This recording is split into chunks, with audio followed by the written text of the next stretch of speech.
Last summer, the Year 11s and 12s were fortunate enough to travel to Israel and experience the incredible Ulpan program. In Israel, we had the privilege of meeting many brave IDF soldiers protecting their country. They are regular, young people, just like you and me, seemingly living normal lives. During the program, we had the opportunity to visit Har Herzl in Jerusalem, Israel's largest military cemetery, where many fallen Israeli soldiers are buried. Visiting Har Herzl, the magnitude of individuals who have given their lives for the continuation of a Jewish state became an overwhelming and incomprehensible reality. The number of graves appeared to be endless, rows upon rows upon rows, each grave a reflection of an individual. Har Herzl was an unfathomable experience. On top of many meaningful and moving experiences on Ulpan, I had the opportunity to spend our free weekend with a truly amazing human being, Baruch Ben Yigal. A close friend of my family, Baruch blessed our Ulpan by hosting us for a whole Shabbat.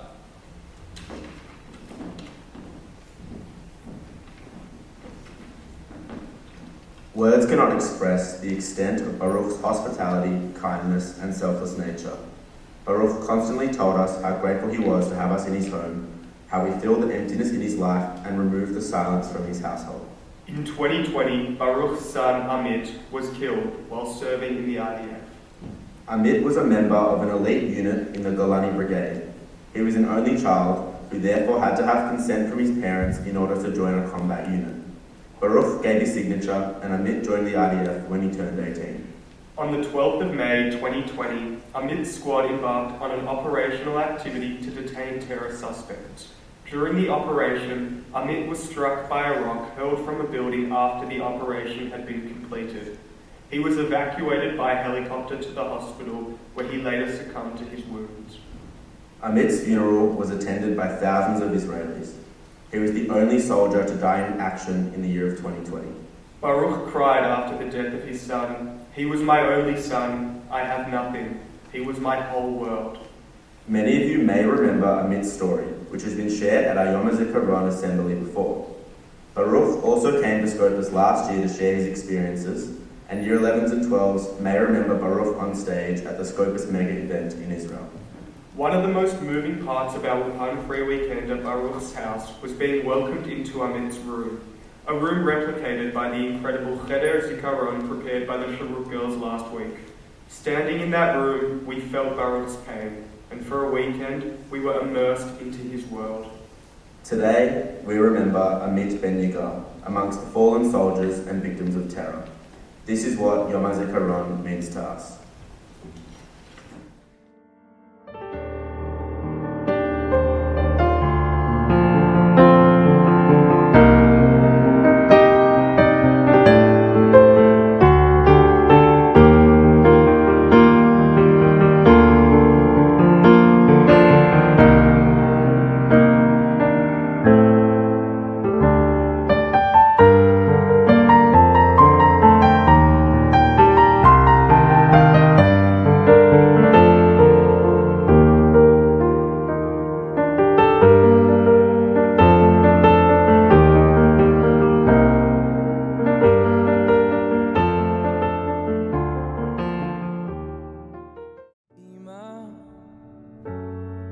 אני אוהב אותך באמת, היית האמא הכי מדהימה בעולם, יותר ממה שאפשר לבקש. לא רציתי להדאיג אותך מהכניסה לעזה או משהו, בבקשה תהי חזקה בשבילי. ואם יקרה לי משהו תחייכי בגאווה, אני אוהב אותך, אוהב אותך, אוהב אותך, אוהב אותך, אוהב אותך, אוהב אותך. אבא,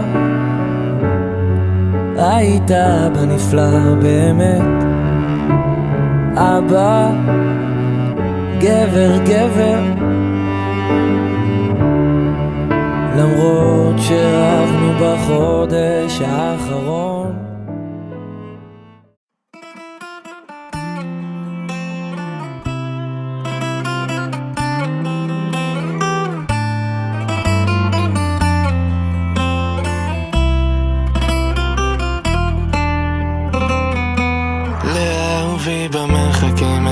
בתפילה שישאר שלם שלא ידע כל רע, לאהובי עיניים מלאות אמת, לא סתם אני אוהבת. לאהובי תדע אני רואה אותך בבית משלנו כלב וילדה, לאהובי קשה לבכות הוא לא בוכה, לא סתם אני נלחמת.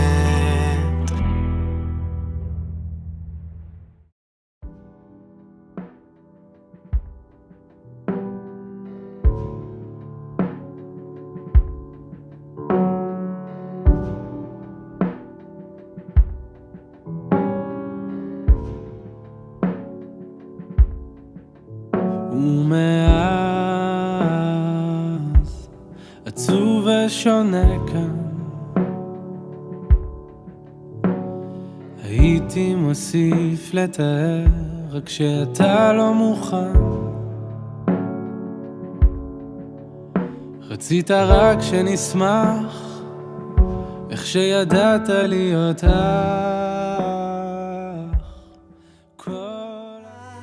תמיד תהיה גיבור שלי מה, אתה תמיד תהיה לי מלך העולם, תמיד עם החיוך הכי מושלם. אח שלי חבר יקר, שומר סודותיי בחושך, הלב שלי הלב שלך, עולמים באותו הדופק. מה שעברנו בדרך רק שנינו יודעים לספר. אתה אח שלי, אתה חבר, אתה לי דם בעורקים, הולך איתי למרחקים ולא עוזר. אני חולם איתך חיים, והשירים שלך שמות